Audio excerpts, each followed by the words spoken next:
Good morning and welcome to Together is Better, Building Collaborative Relationships Between Educators and Caregivers. We are excited to have Kelly Henderson and Renee Myers here with us today from Formed Families Forward. We are so happy to have you both. I will now turn it over to you. Thank you, Diana. I am Kelly Henderson, Executive Director of Formed Families Forward. In a moment, I am going to tell you a little bit about us and then we'll get going. But I would like Renee, my colleague, to introduce herself and then I will return to talk a little bit about what we're going to do today. Hi, I'm Renee Myers. I'm the content specialist at Form Families Forward, and I'm trained as a school psychologist. I have four kids who have gone through and are going through the Arlington school system, and just really excited to be here with you this morning. Thanks, Renee. As I said, I am Kelly Henderson. I have the honor of directing Formed Families Forward. My family personally is formed through foster care and adoption, and it includes three children, three now adult children who have specialized needs, disabilities, and trauma impact. And so I'm very excited to be here today. We are thrilled that the Fairfax County Public Schools Family Resource Center is interested in us sharing a little bit about the topic, specifically around our what we call kinship caregivers, and those are families that are formed in a non-traditional way, in that it's usually an extended family member or a close family friend who is stepping in to raise a child. And that could be formally, meaning with the support of foster care or a public agency, or it could be informally, where a grandparent, an aunt, an uncle, a close family friend is stepping in to care for a child, to help out. It could be long-term, it could be short-term. So we know in Northern Virginia, we have a lot of kinship families or kinship connected families.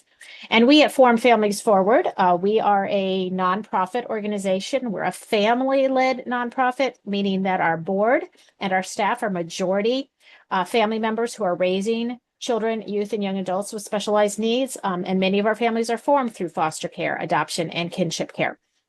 So with that family lens, we provide free of charge trainings, consultations to families, lots of events, lots of resources. We help families directly. We work in a consultative model, in person, by Zoom, however best meets your needs, to sort of walk alongside you, particularly if there's a challenge that you're facing. So please know that Form Families Forward is here to help Northern Virginia families. We also do some work in the education space, and we are the family partner statewide to the Virginia Tiered Systems of Supports, or which follows the MTSS, or multi-tiered systems model. So if you are hearing language around that and you would like to know more, we are also a go-to source for that. You are welcome at any time to reach out to Renee or me, emailing us. And again, feel free during this presentation, as Diana said, to put your comments in the Q&A. We hope to have plenty of time to address those. We do have some events coming up that are hosted by Form Families Forward that might be of interest to this population and this audience. So I just wanted to mention them. Renee is dutifully, hopefully, chatting in links to all of these if you're interested. Again, these are not FCPS events, but they are hosted by Form Families Forward. We have a webinar that's specific to autism and helping families who are raising children with autism and other neurodevelopmental disorders address some of those behaviors proactively. And that's on September 29th. And our friends from George Mason are helping us with that. And we're just really excited to offer that. We often get a lot of requests for content related to autism. And so that is September 29th, again, free of charge. Just register. We do record. So if you register, you will get a recording. And we have on October 23rd a favorite presenter who is going to be offering some perspectives on strengthening disability and identifying disability heroes and role models. Again, that is a webinar format. We have some parenting classes. Now, this is not in Fairfax County. It is in Prince William. But if you or others you know or others you serve would be interested in all-day positive parenting class, we are offering one in Dale City at the Arc of Greater Prince William on the 18th in English and 18th of October in English, and the 27th of September in Spanish, fully delivered in Spanish. Materials, everything will be available. Childcare and meals and a stipend are included in that. So again, Renee is going to be chatting that in the link, chatting those links in the portal here. We have support groups for foster, adoptive, and kinship families, including our formed families together. We meet once virtually and once in person each month. And again, Renee will chat that in free of charge. Wonderful opportunity to connect with others who are walking similar paths. We have, and this is for any type of family, children, youth, young adults in any type of family, 14 to 22, our Stronger Together peer support groups. Those are weekly groups. They start on Tuesday, September 23rd. They are in person in Fairfax City. That is just a really great opportunity to connect. We are working on some social skills and relationship building, and have a clinician led as well as a young adult who has lived experience, who will also be co-facilitating that. So it's a really, and we do serve pizza and cookies. So that may be important as you talk to your youth or young adult.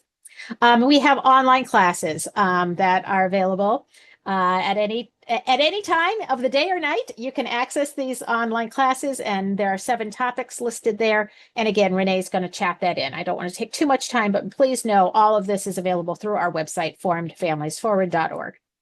And we wouldn't be complete to not mention we have a special social event, Apple Picking Day, on Sunday, October 5th. In Markham, which is maybe an hour or so west of, a little less, of Fairfax City.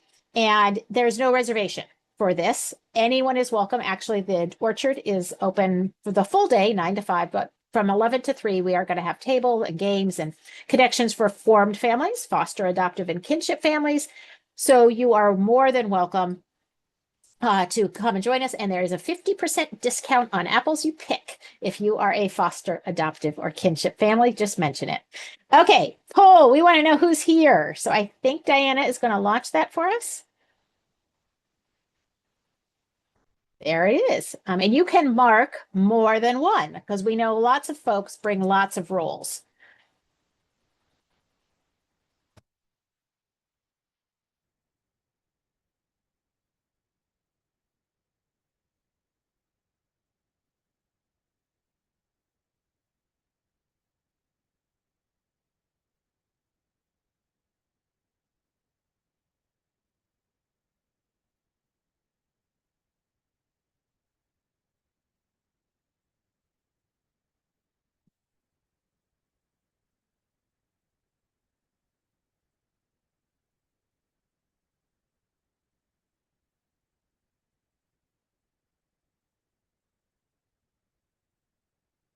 All right, we'll give maybe 5 more seconds on that, Diana, and then you can shut it down. I think we have most of our attendees participating.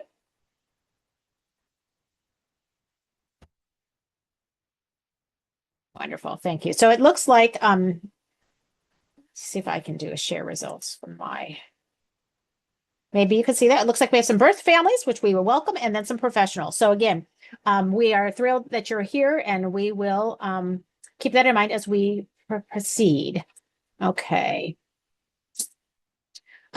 So today we are going to do a lot in a very short amount of time. We really are focused, especially since we are at this back to school juncture, a great opportunity to really focus in on making connections, collaborative connections with school personnel. So, and this is regardless of how your family is formed. We're going to really talk a little bit about what's the teacher perspective on understanding unique needs or specialized needs in our families. We're going to talk a little bit specifically about kinship connections and why this is a focus of our work and a focus of this series. And then we're really going to, and again, applying to all, talk about that collaborative relationship between school and home, and how do we best communicate. What are some hints and strategies, and what does research tell us about how to make the most and the best of those collaborative conversations. And then finally, we know that a lot of families do have unique situations, whether they're kinship or otherwise. And we want to help you facilitate sharing key information, but also honor the fact that our children have potentially have a lot of unique circumstances and private information. And how do you balance that need for confidentiality and privacy with the need for those adults in your child's life to have critical information so that they can best serve your child? Hi, so as Kelly said, I just kind of want to start out with thinking about what our teachers and our school staff know, what they bring to the table, what they may know and what they may not know, based on their teacher prep training, whatever route they went through to become a teacher. So generally, teachers are required to take coursework in human development, curriculum and instruction. They become an expert in content and in pedagogy, which is how to teach that content. They generally have some instruction on classroom management, on doing assessments, diversity training. Teacher preparation programs have some type of field experience. It varies from state to state. It may be some practical experience in a classroom plus a student teaching experience, or just a student teaching experience, but sometime in the classroom generally. And they take some kind of assessment or test at the end of their training to pass and get their certification. And then teachers have some child abuse and neglect training. Generally, that was the focus of recognizing abuse and neglect and their role as a mandated reporter rather than the effects of child abuse and neglect or the possible effects. So, with that in mind, what pieces are missing from their preparation path? Topics like trauma, prenatal exposure, different types of family situations, kinship, foster and adoption families, and mental health are pieces that often can be missing and things that may need to be filled in when you're talking with or working with your teachers. Thanks, Renee. Yeah, and I think you uh, identified some of those potential mismatches, right? Like we know that teachers are very well prepared in their content area and how to teach. Sometimes not so much in understanding all of the umbrella of specialized needs that they may see in their classrooms. And particularly as we think about our kinship families or, again, extended family members who are raising children, we know that there is a much higher likelihood of disabilities, certainly trauma impact, because they did not come into the care of somebody other than their birth family without usually something happening, something unusual happening. And we know that the likelihood of disabilities, identified disabilities and unidentified disabilities, as well as mental health conditions, are very high. Here are just some statistics. I'm not going to belabor them because I believe you're going to get these handouts, as Diana said. But just know research bears out pretty definitively that across our what we call formed families, but particularly for today's topic, kinship families, that there is a much higher likelihood that those kinship families are going to be raising children who, again, have had some type of trauma impact or event that could be causing traumatic stress, and may also have disabilities that impact their ability to learn. And this is where then the communication with the school and how you communicate and what you communicate to the school is particularly sensitive. So we're going to introduce this idea of a resilient zone. This again can apply to any type of family, any type of kid, but for those kiddos who may become what we call dysregulated with the demands around them, so are not able to meet the expectations that we have at home, meet the expectations that might have at school. And so this concept, I think, it certainly has been helpful to the families that we work with and the teachers and other educators that we work with. So let me just do a little explanation of this image. There's a lot going on here. So there's two sets of dotted lines. And let me see if I have a pointer. I should have tested this out first. Let's see. Do I have it? No. Oh, that's not going to work. Okay, we're going to give up on that idea. But you can probably see those two dotted lines. And in between that is what we're going to call the resilient zone. I mean, you see that gentle curved line there. That looks sort of like a little roller coaster, dark line. That maybe you can see my mouse, I'm not sure. That is where we all within all typically developing folks sort of exist within a day. We have a little bit of ups and downs. Some parts of our day are very positive. Some parts cause us a little bit of temporary stress or concern. Maybe we have a test coming up, so we have to do a little prep for that. Oh, we forgot something that we were supposed to bring, and so we get a little frustrated, so we have to borrow something. So we have those little ups and downs throughout the day, and that's normal. And usually we're able to sort of respond to those ups and downs in an effective way. We might get maybe a little heart rate increase, a little irritation. We might snap at somebody, but generally we are responding within that resilient zone. For some of our kids, and to be honest, some of us sometimes, we might look a little bit more like this jagged line where something happens and we are no longer able to sort of stay within that resilient zone. We might have very big emotions and big reactions to those emotions. We might be what we call hyper aroused or hyperactive. We have even rage and irritability that sort of puts us above that resilient zone. And then for some of us, our response that is no longer in the resilient zone, but is below that resilient zone. So sort of low response, trying to just manage that stressful event, that distressing event, that trigger in a way that disconnects us from it, sort of checks out.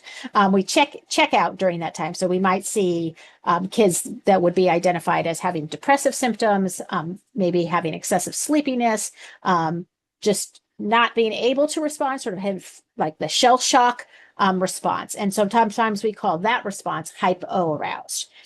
So if hopefully folks are tracking with this analogy, so our goal at home and at school is to help kids be in that resilient zone successfully, to be able to manage those stressors in a way that still allows them to function in a successful way that meets their needs and meets our needs and allows them to learn and connect and grow. So we have the opportunity as caregivers and as teachers to help kids be in that zone, understand strategies that allow them to be in that zone, and also recognize when they are approaching the hyper or hypo arousal. And what does that look like? What does that feel like? How would we label that? And that's really important. And for some of our kiddos, that's really, really hard. And so as we work with our teacher colleagues, our educator colleagues, being on the same page about how we're approaching this resilience zone, how are we talking about the resilience zone? How are we talking about kids' responses? How are we helping kids develop those strategies to stay in the zone? And even expanding that zone. First, we know some families, some kiddos at moments have a very small resilience zone, or sometimes we call this the window of stress tolerance. But the idea that we don't have a lot of space between those two dotted lines and we are triggered very quickly. It doesn't take much. You may have one of those in your home or in your classroom. Those kiddos that just react very, very quickly. And there's not that smooth gentle climb up to the arousal. So we have, again, opportunities to work together to help kids be in that resilient zone and also expand that resilient zone. I'm going to just pause. Renee, are there any questions or anything that coming up with anything we've talked about so far? Nothing in the chat. Okay, perfect. So I think we're going to move to another poll as we think about how you would describe your relationship with your child's school if you're parenting. Even if you're a professional and you are also parenting, what does that look like? How would you best describe that relationship? Oh, and I'm sorry, Renee, it's yours.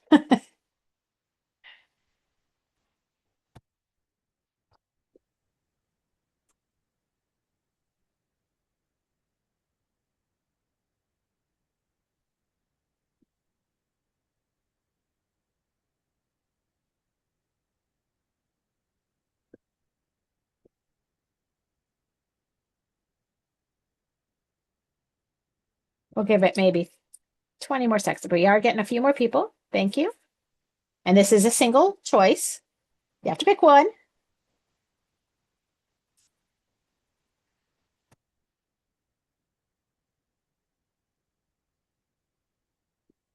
All right, I'm going to wrap that up. Okay, and I think Diana, you're sharing. And so hopefully folks can see that happily, more than half of us have a collaborative and supportive, respectful relationship. But some of us would identify our relationship as contentious, constant conflict, or it really depends on the day. So maybe not perfect every day. So thank you for doing that.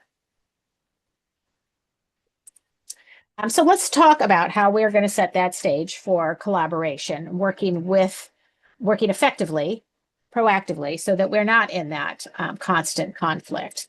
For kinship caregivers specifically, we identified some what we are going to call pinch points, areas that are maybe unique or extra challenging for our kinship caregivers.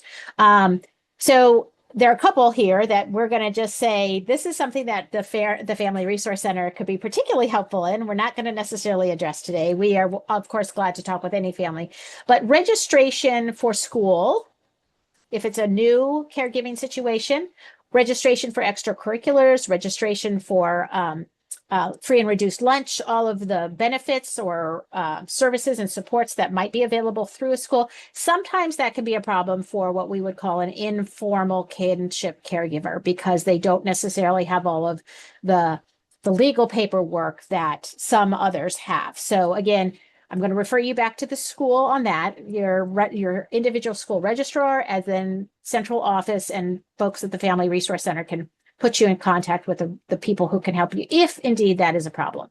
Another thing that is a problem we find, particularly in special education, is who is serving as parent under the special education rules and regulations. And we'll talk about that more. Online portals. We know in Fairfax, we have Schoology and we have Parent View. Some of us love it, some of us not so much. And that for caregivers, particularly if you've been out of the game a while of the parenting and school, those portals can be really frustrating and confusing. And if we're not on top of it, it can be a missed opportunity for knowing more about what's happening with your kid and in their classes. So again, I'm going to refer, we're not the best ones on that, probably Fairfax County Family Resource Center or directly with your school technology liaison are going to help you with some of that. So I just want to acknowledge those. Additional things that are pinch points are the requirements within school practices. And we'll talk more about what we mean by that, but some of the expectations that schools have for families and for kids.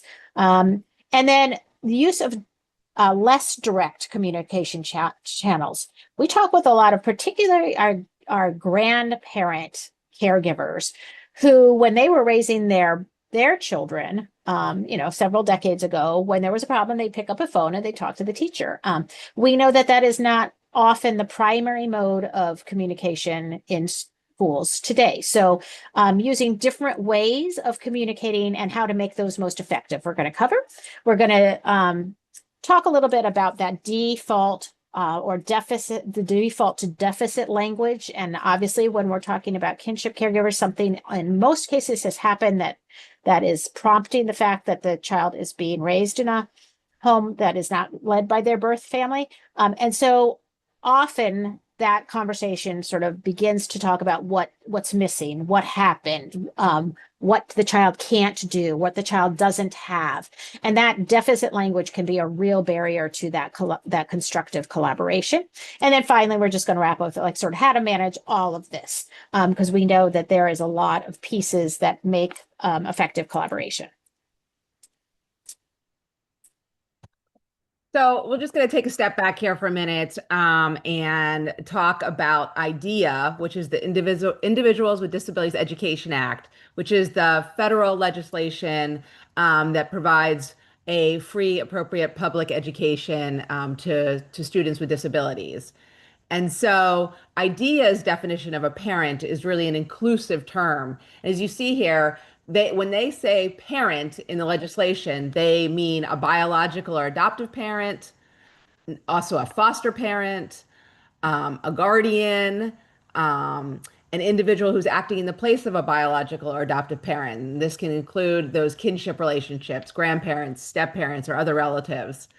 A surrogate parent, with some details there that it can't be an employee of an agency. So really, what is important to take from this is that it's really an inclusive term, and parent isn't just a biological parent. It can be the person who's, taking care of and making decisions about the child's education.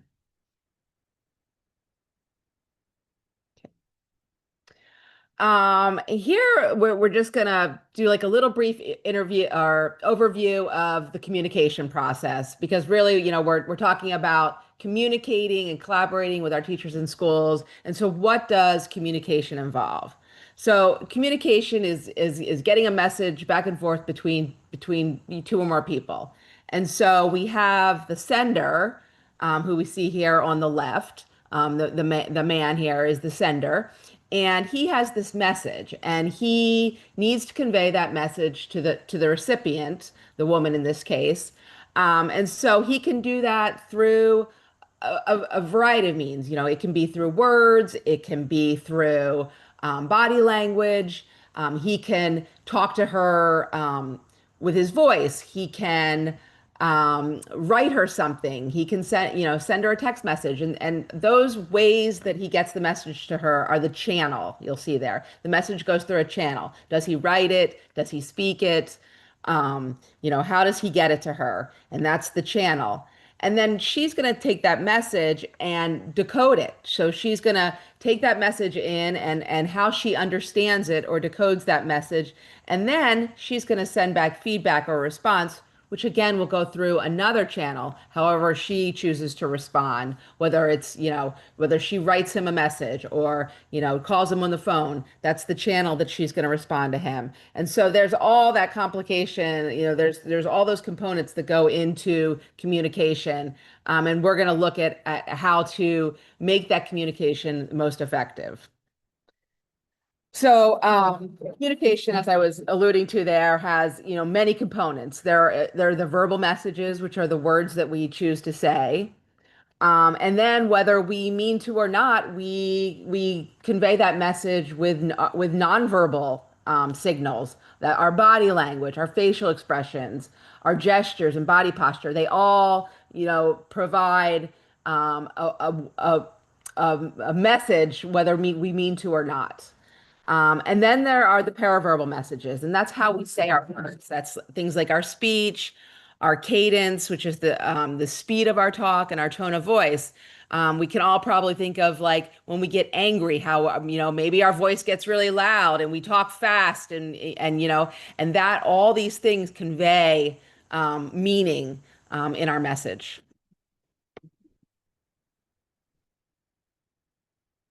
So as you can imagine, along with all those different components that go into getting our message across, there are barriers to effectively communicating.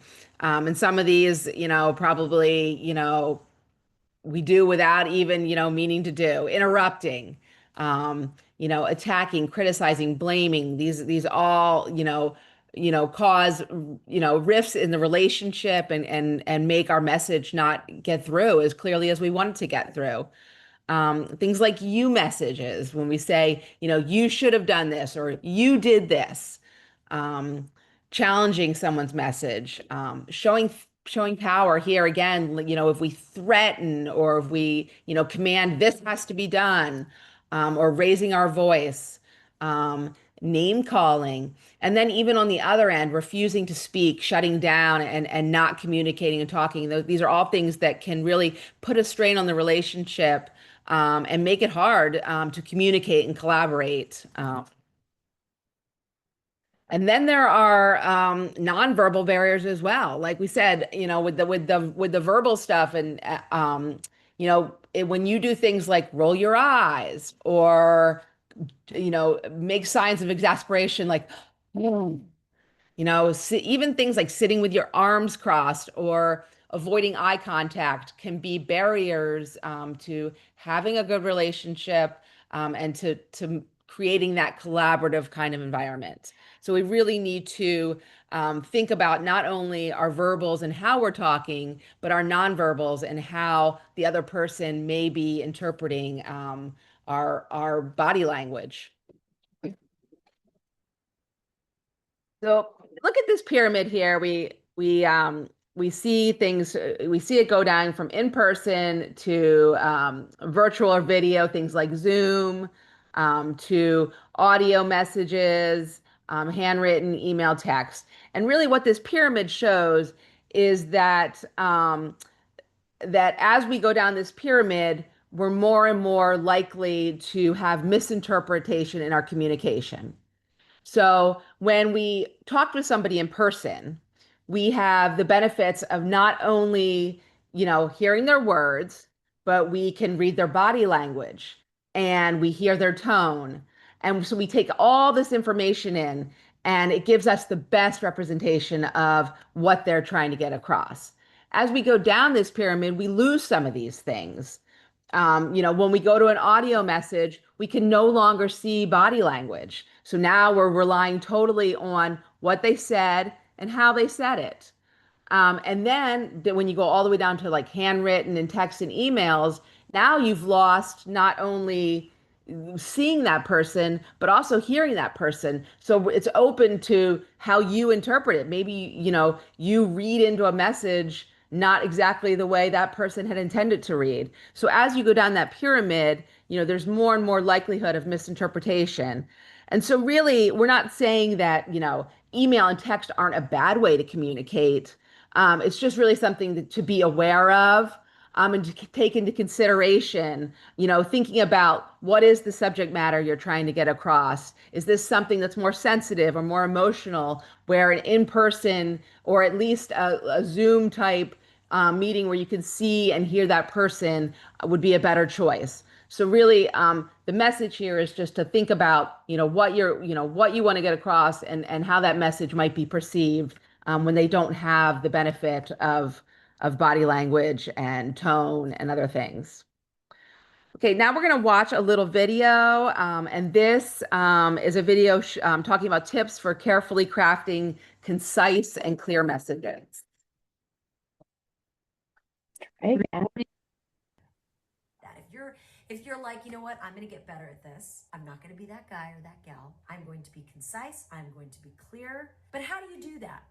There is a practice, and you can even have a little checklist, like on a sticky note, like a little checklist. When you're crafting an email, ask yourself, what's my intention for this message? What am I trying to do here? Number two, what's the clearest, shortest message that I can use to get this across? I love communicating in terms of problem solution. The problem as I see it is X. I think the solution could be Y, right? Crystal clear. That's easy for a stressed out person, because every single person you're emailing is stressed out. I guarantee it. I guarantee it. Even the people you think aren't stressed out, they're stressed out. Everybody's stressed. So you got to make it simple. A problem solution message, great way to keep it simple. Another way to keep it simple is to use the same approach I use for giving difficult feedback. Because sometimes in email, we have to push back or we have to weigh in on an idea that we think is a mistake. And what you want to do is the compliment sandwich, right? Lead with something positive, state what your concern is and what you think the consequence of that issue is, and then close with a positive. For me, when I'm pressed for time and I don't have time to be all flowery about the positive, what I'll say in the first sentence is, hey, fill in your blank. Hey, Felicia McGillicuddy, I love where your head is at. I love the energy behind this idea. That's the positive. Here's the constructive. My one concern is X, because if X happens, then Y is the consequence. And I don't know that we're comfortable with that as an outcome. But I do love where you're coming from. And I know the two of us or the group of us or the us of us can get together and come up with something that works, right? Use a problem solution structure. Use a compliment sandwich, right? These are ways of organizing your thinking. The third thing I want to tell you about being direct and concise and tight is to, before you hit send, read it through. What can you pull out? Can you add more white space, right? We don't want big bricks of text. Nobody can handle that anymore. Anybody who's in the copywriting business will tell you big, thick paragraphs, they don't sell, they don't work. It may work for William Faulkner, but it sure as hell doesn't work for you or me. So make a statement, create a new paragraph. Make a statement, another statement, create a new paragraph, right? That white space is like a resting place for your reader's eyes. So I really want you to think about that. Now,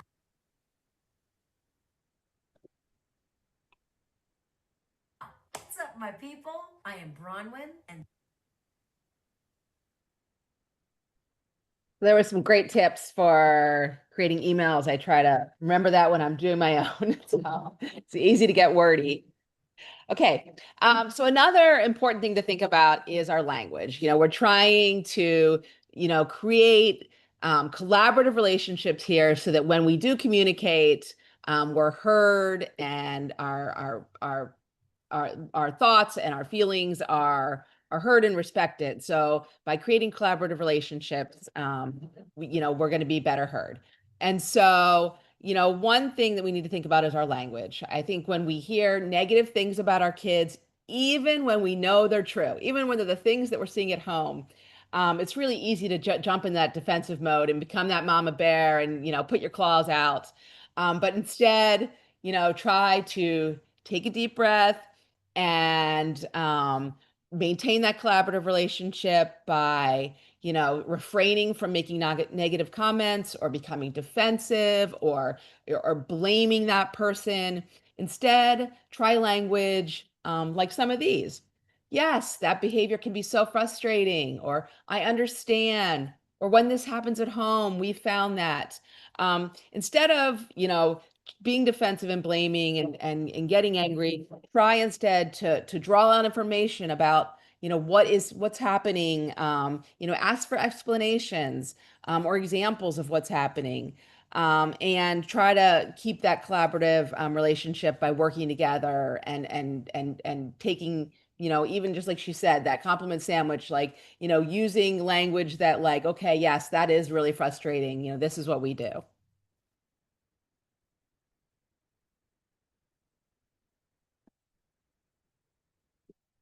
Kelly, you're muted.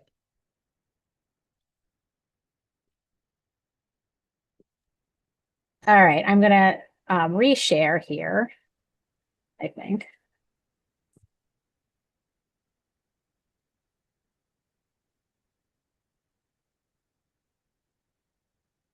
Our video threw me for a little loop here. Let me just get us back where we were going. We're going to actually do an activity.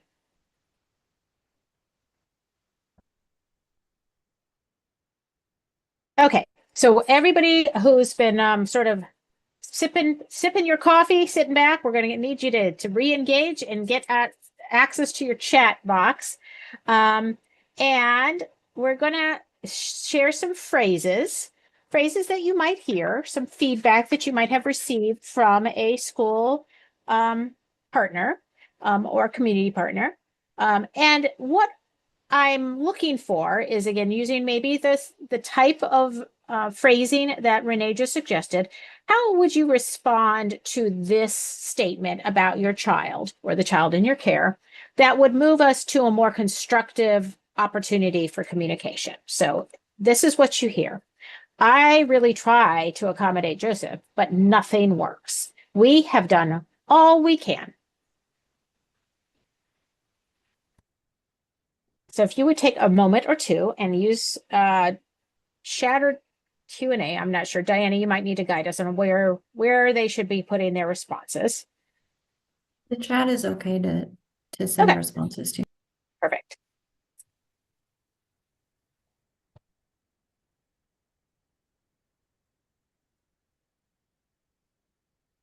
When I put my chat up on my screen, you might be seeing a big black box. So Renee, I'm going to rely on you to share any suggestions that folks have on how we might respond to a statement like that.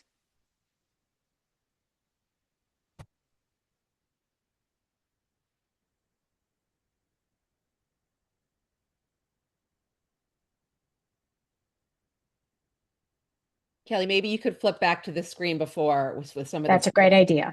prompts. Great idea. Okay, so here are some of the phrases that Renee shared.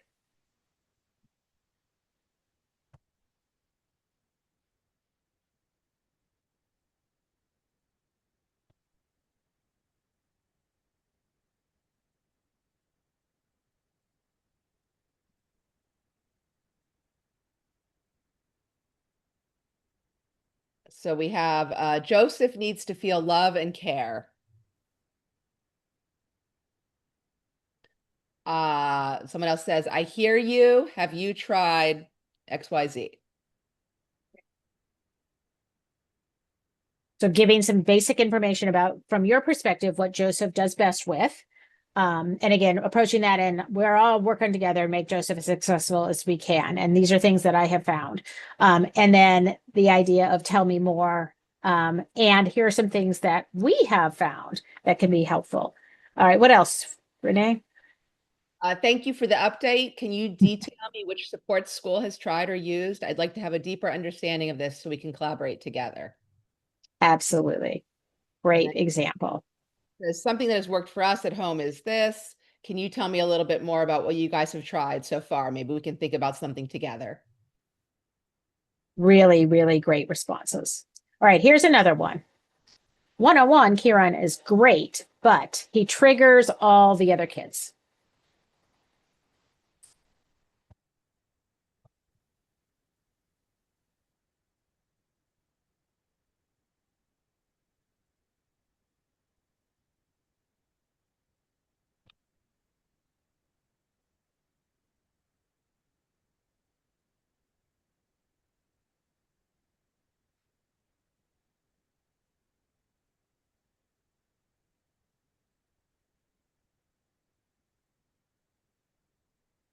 Have anything, Renee?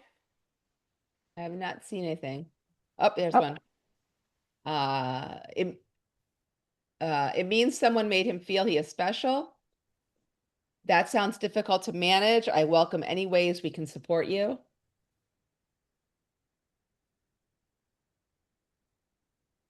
So lots of affirming language back to the commenter, I think was really, really nice. And asking for examples, and then again sharing opportunities that you have had and how those could be used in that setting. Really nice. And one more. Because we know behavior is often one of these places where we hear lots of feedback.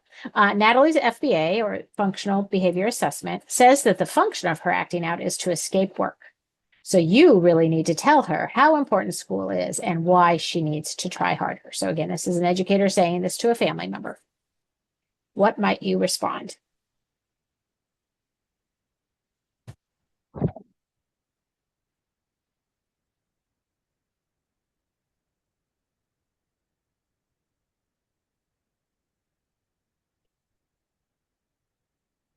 I think this is really one of those ones where it'd be really hard not to get defensive. So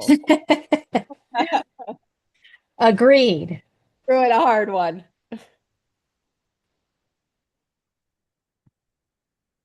Sometimes hard for us to be in our best space when we're being told what what to do. And our children probably feel that every day. Any responses on that one? Here we go. Thank you for the feedback. We'll work on that. That sounds difficult to manage. I welcome any ways we can support you.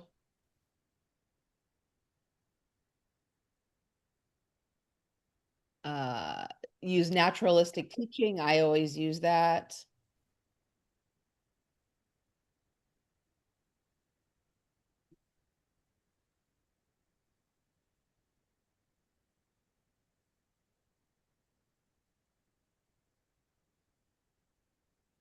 Thank you for the update. Her disability doesn't mean laziness. She might need a different support. Sounds like the ones right now are not working.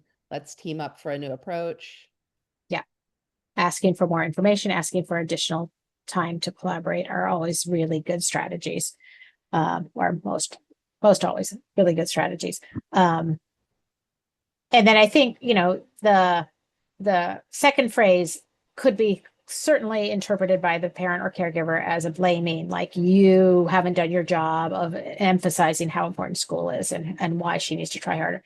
And so making that an us issue rather than a you issue, I think is really where the opportunity is. So let's talk about how we're both sending messages and can be consistent on the message of how Natalie is best included in the school and how she is contributing to the school and how important she is at the school, and how can we send that message so that she is getting that understanding from all sides that school is important. Because I think that um, same voice, if we can speak from the same voice and same approach, can also be really, really powerful. Anything else, Renee, on that? Uh, oh, I think there's one more. I know that we are all working together to ensure Natalie's success in the classroom. I assure you that we will work with her and look forward to discussing other strategies. Great. So very affirmative responses when and the educator is probably very frustrated. And so acknowledging, thanking them, and then suggesting some next steps and alternative ways of thinking, I think are really good approaches. Okay, Renee. Great. So now we're just going to go through some tips for helping be more collaborative in our conversations. I know, as we just saw, sometimes, we're in our own defensive mode. We can be very sensitive even when we see these behaviors and we're frustrated with them ourselves. And so there's some things that we can do to go into a conversation or a relationship to be more collaborative. And one of those things is to prepare and plan ahead before you have that conversation. Make a list of the things that you want to get across and prioritize your goals. I think, like we heard in that email response, same as with a conversation, like, we don't want to come with, 15 things that we want to work on. Let's like prioritize and think about the things that are most pressing, the things that are the biggest issues, and make those our goals. Um, and then to plan what we say, and you may feel silly doing this, but role playing with somebody, the conversation can be really helpful. When we practice, just like when we practice any other skill, when we practice, we're more likely to do the conversation well, to remember the things that we want to say and to have them come out smoothly. And even though, it may feel strange, practicing this with your friend, it can really be helpful. And along with that, getting input from your friend or another trusted person on, is this request reasonable? Are these you know, are these reasonable requests? And getting some good, honest feedback can help, before you go into the conversation.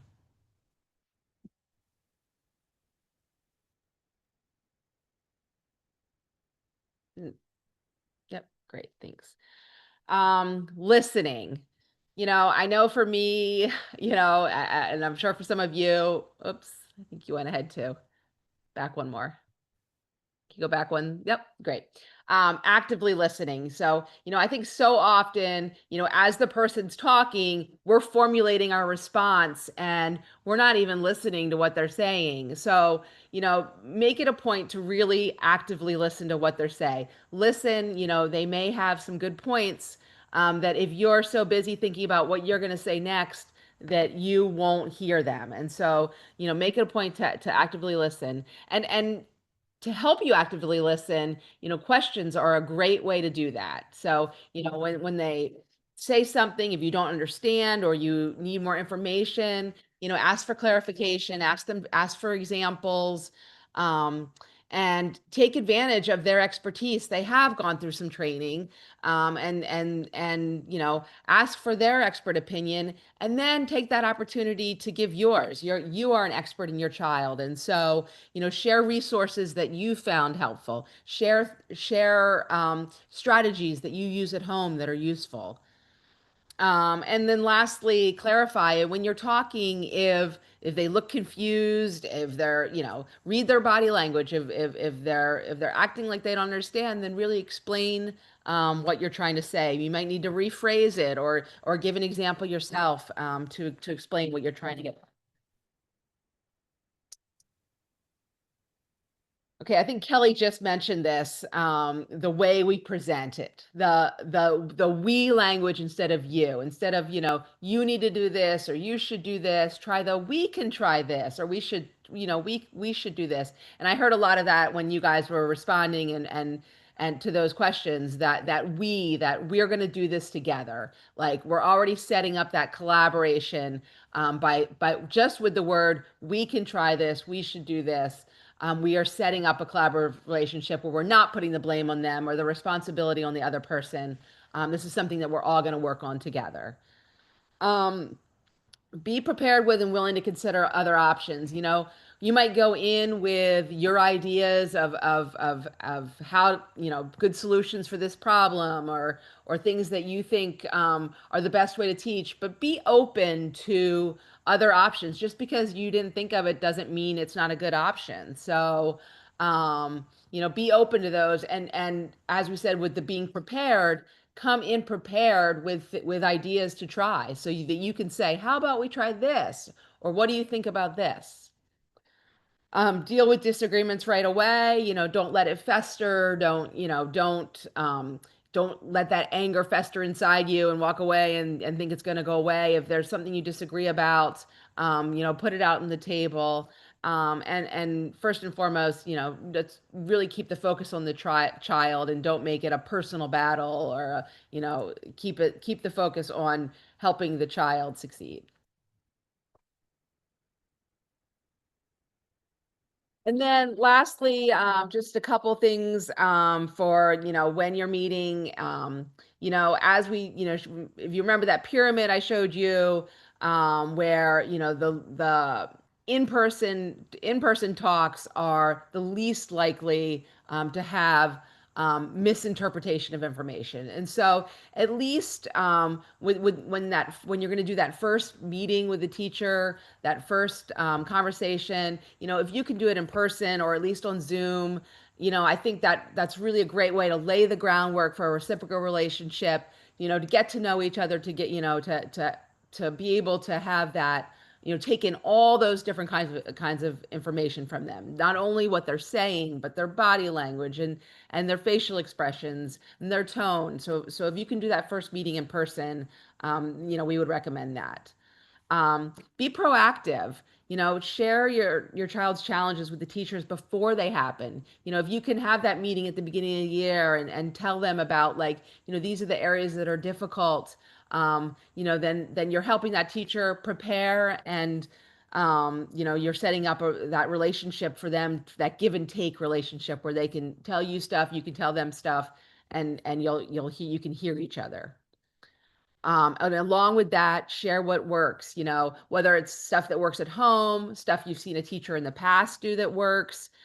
Share those things so that the teacher can, you know, be prepared to deal with the situations, the behaviors, the reactions that they might have. And create a culture of problem solving. You know, again, thinking about the language we use, the we versus the you, the language of not being defensive, of not blaming, and having a relationship that is reciprocal and is respectful of each other.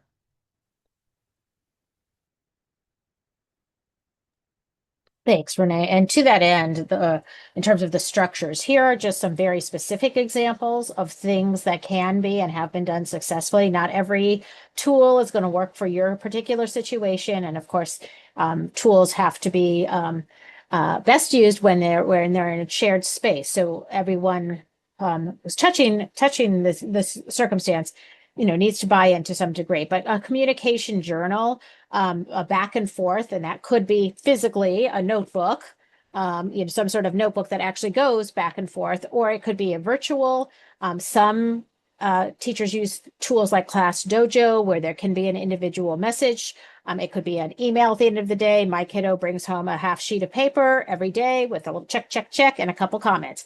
And so that I know, he knows, everyone knows that we're in touch with each other. And those communication journals, in whatever shape or form they take, is not just about, did he sit still? Did he, you know, complete the work? Did he keep his hands to himself?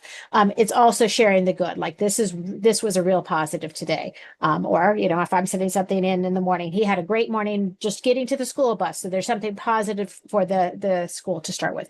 Heads up when there are potential challenges. And for, again, many kids in kinship care or in other specialized situations, Change of routine is a no-go. That is often a trigger that reduces that resilient zone. So substitutes, if you know about them in advance, sometimes long-term subs, or they know they're going to be out for training, just a heads up on that so you can help prepare the child. Change in schedule. We just got a notice for my kids' high school that they were going to have the lockdown drill. I think that's required, but that was really helpful because I was able to do a little prep saying, today is going to be unusual, and just heads up that this is going to happen so that when it does, he has less likelihood of an outburst. Trauma anniversary for kiddos who are in care of others. Whenever that circumstance, if there was a crisis situation that prompted the removal of the child from the home, sometimes those anniversaries are really critical, or anniversaries of the birth mom's birthday. Those kinds of things can be stored in a child's brain and body, and that those can be points where you begin to see some behaviors. And again, everyone being on the same page that this might be a problem. Weekly or monthly check-ins, if the communication journal, the daily, isn't necessary, or there's not shared willingness to do that, then monthly or weekly check-ins, not just at the end of the quarter, when the grades have come out and there's clearly an issue or concern. Problem-solving sessions. So again, we often have lots of meetings, but is the meeting actually focused on problem solving, or is it just, I'm reporting how bad the situation is, now you need to go solve it? So really, those collaborative problem solving sessions. Resource sharing, as Renee said, there are really great opportunities for you. Say, this works at home, this has worked with past teachers, and this information might be really helpful to you, as well as information about the child's individual circumstances. Maybe they have, we often work with a lot of families where there's prenatal alcohol or drug exposure, and those are a whole unique set of circumstances and behaviors and symptoms that teachers are often, as we noted, not given formal education on. And so you might be in a great position to share that information. Monitoring goals. Goals are written in the IEP or 504 plan, but that's something that could be monitored on a regular basis. It doesn't have to just wait for the end of the quarter. And then check in, check out. Fairfax County endorses this practice. And if you're not familiar, we're glad to talk more about it in the Q&A, but it is a process where a child has a trusted, connected adult at the beginning of the day with whom they check in around what the day looks like, maybe some goals for the day, and then they have a checkout procedure with that same person at the end of the day.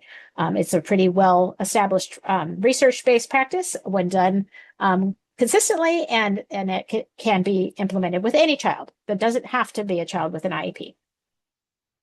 Routines, like as we have said, are just hugely important. So creating those routines in your home, and then mirroring those routines in school or vice versa, trying to have some consistency to the routine, and expectations between home and school are really, really important. So I wanted to give just a shout out for schools where they may be using a positive behavior interventions and supports, or a multi-tiered model of supports where there's school-wide expectations. So you may see in your kiddo's school charts that look like this, but across the top, there are things like cafeteria, hallway, classroom, in different settings, and there's different expectations. And this school might have an expectation of, what does being respectful look like in the classroom? What does being respectful look like in the cafeteria? What does being respectful look like in the library?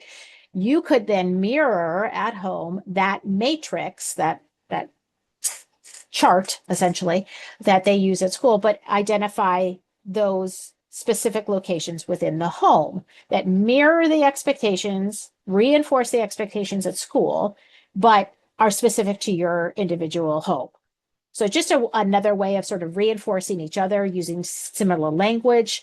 Often many of our kids in our families do not know instinctively what be responsible means. That is an explicit set of expectations that, unless you're defining what that looks like, they're not going to get it on the fly. So being, again, consistent across the settings of what it is we actually mean. So just an idea, again, if you have a school that is using a formal matrix, this could be a way of reinforcing each other. In addition to routines, we know that anxiety oh, I'm sorry, Renee. That's all good. I just put an example, by the way, of the matrix for home in the chat. So you can take a look at that later if you want to read through that more. Um, but yeah, so we're going to talk a little bit about managing anxiety. We know that behavior is the language of trauma, and we know that children will show us before they tell us that they're in distress. And along with that, our key strategies to help deal with this are co-regulation, modeling, and connection. We want to make sure that we connect with kids before we correct them. And that we are modeling tools for them to deal with those stressful situations, to deal with those big emotions, modeling how we deal with those situations when we have those big emotions, how we deal with them. We want to model those so that they have a good role model and can see how big emotions can be managed. Okay.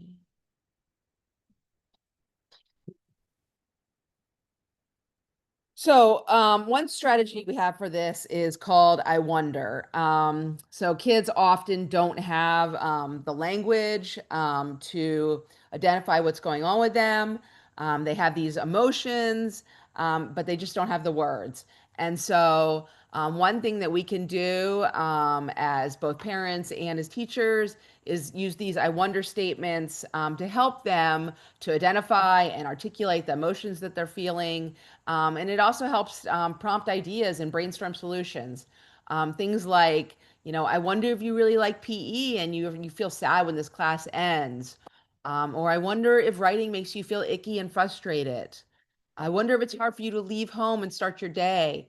And maybe these aren't the right emotions or the right feelings, but these are statements that can help them think about their emotions, that can help them think about what's going on. And then, they can correct you. Oh, no, it's not, it wasn't that I really like PE. It's that I really didn't like English classes after PE or whatever, whatever. But these statements allow them to articulate their emotions and to brainstorm and to start that thought process. And then another strategy you can do at home or that you can share with teachers are these ampersand cards. So, I think I do this myself. We often say, things like, I know you were angry, but you can't hit somebody. And what happens is that but tends to negate those feelings that the child is having. And so when we say, I feel angry and we're allowing them, we're validating those feelings that they're having, and we are giving them solutions, possible solutions to that problem. And so what you can do is at a time when the child is calm and in a good state of mind, you guys together can come up with these situations that might be stressful situations for them or times when they might have difficulty, and write out these cards, with the feeling on the front, and then on the back, brainstorm some solutions or some appropriate activities that they can do when they're feeling angry. I can find a quiet place to sit. I can picture a stream. I can practice my deep breathing, so that when they're in the heat of the moment, when those emotions are strong, they can get out that card, or you can hand them that card and show them that and give them these options of appropriate behaviors in that. And these cards can be really adjusted to different developmental ages. You can have all pictures for young kids or kids with developmental delays, and words for older kids, or you can have a combination of both as is in these here. So they really can be adjusted. And it might be that, initially you need to write out the cards. And then as time goes on and they learn how to use them, they can help you to come up with these strategies and make these cards. And here's just another example on this one. I don't know how to start my homework, and I can ask for help. And then there's some things here. Can you explain that? Can I show you? Can I talk? So just some things that a strategy that you can use at home and also share with teachers to use. You could say, this is something that works at home. Maybe you could try this.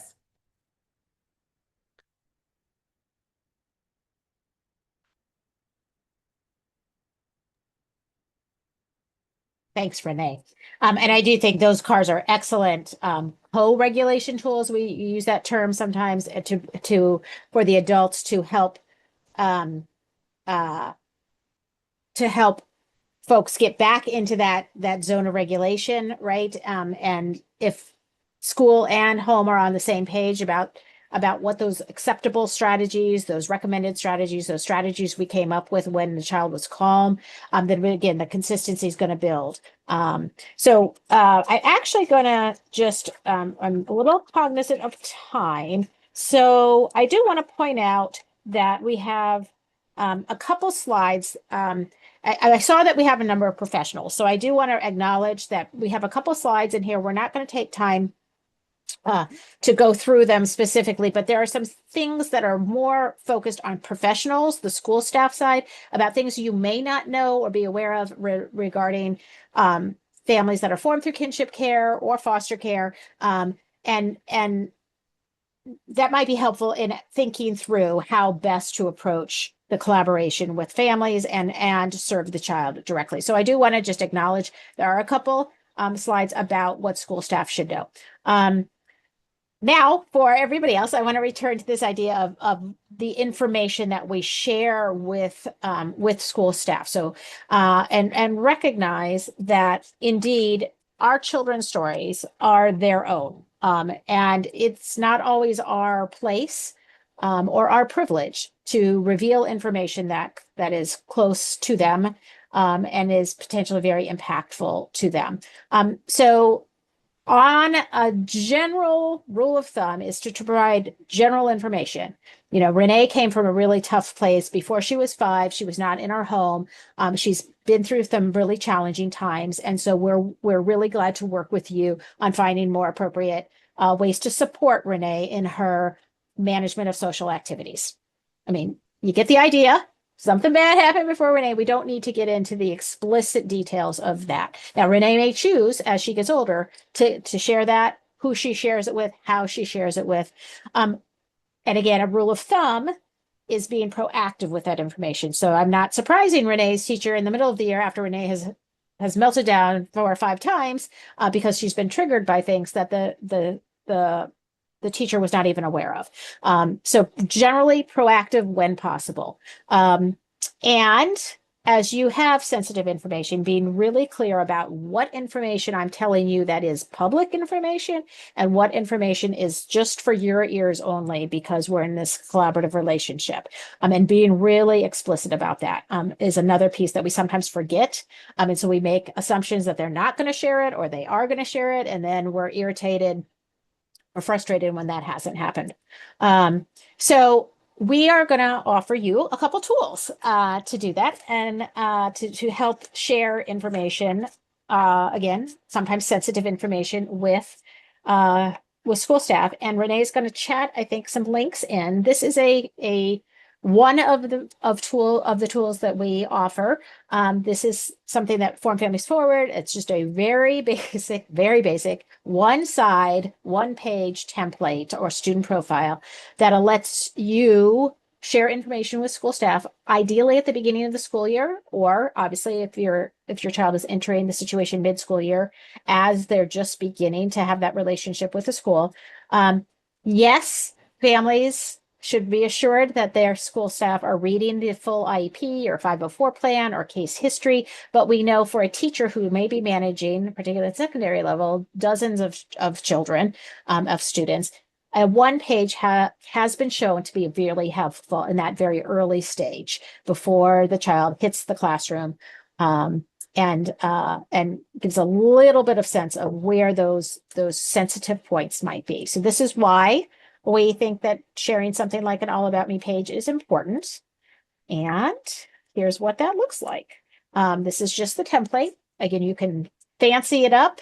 It's really literally a word template that you could take. You definitely want a picture of your kiddo so that as your school partner knows what they look like. And then being very, very clear about when that child will be seeing this teacher. This is particularly important, obviously, in middle and high school, where maybe they're only seeing that individual for 1 or 2 periods or blocks. And then start with the strengths there on the left. I'm good at, and identifying what those positives are. We're so used to the deficit model, particularly with kids who have big histories, that we often overlook that and we jump right to what the problem. And then identify where there may be challenge areas and what's hard for that child. And then other sensitive information about the family, medical information, and then again being very clear about who should have access to that information. What is that child comfortable with? What is the family comfortable with? What works well? That would be where accommodations, communication approaches, strategies that are specific. And then finally, how do you contact the child, particularly at the secondary level?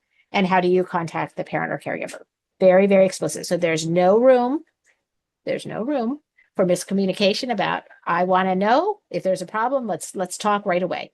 There's no need for a 2-week delay before this problem gets out of hand. Here's an example of what this might look like with a completely fictional young woman. But again, it could be fancy. It could be even filled out by the child themselves, and make it very, very personal. But you get the idea that just the highlights are here so that that teacher gets the idea.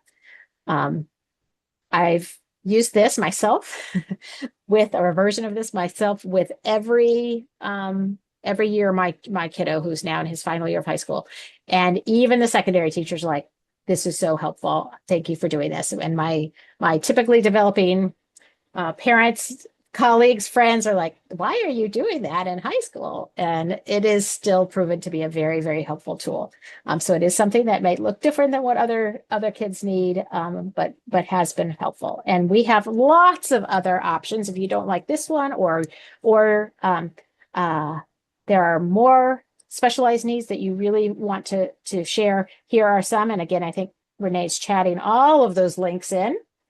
From different organizations. These last 2 are specific to fetal alcohol spectrum disorder or prenatal exposure, and do a really nice job of sharing information about that very unique condition, and also sharing information about the child. So we're happy to provide a lot of options there, and you may have one that you've worked on that you love and you should share with us so we could add it to the list.